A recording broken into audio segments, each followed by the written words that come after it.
Ayan guys, yung leftover na tinapay, gawa natin ng paraan. Isang itlog lang yan guys.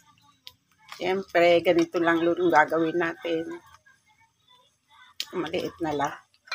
Tapos,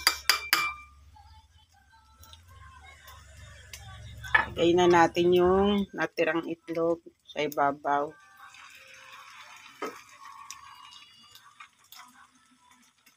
Isang itlog with leftover na tinapay.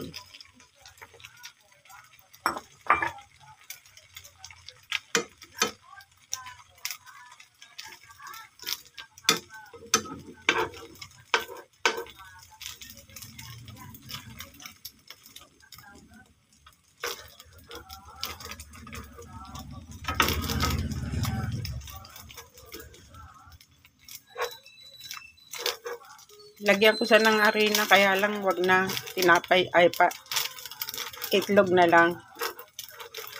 Wala na tayong star margarine, kaya oil na lang.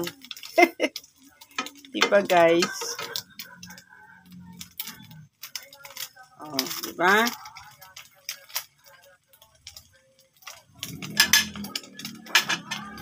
Yan, may natira pa.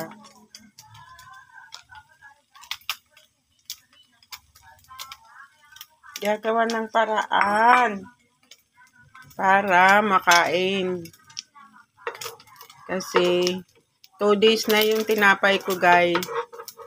Nakalimutan ko. Ayan. Di ba?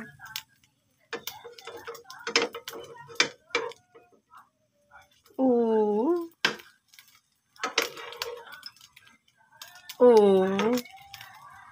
Kaya yung mga leftover nyo, kahit tinapay, gawa nyo ng paraan guys, para makain.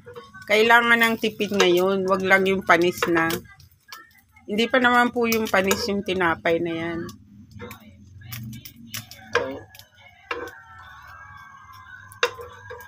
Yan. Okay ng almusal. Siyempre, ang katapat niyan, kape. Kape na walang katapusan kape. Walang katapusang kape. Dahil po talagang nagkakape ako sa maga. Yan, puro kape lang.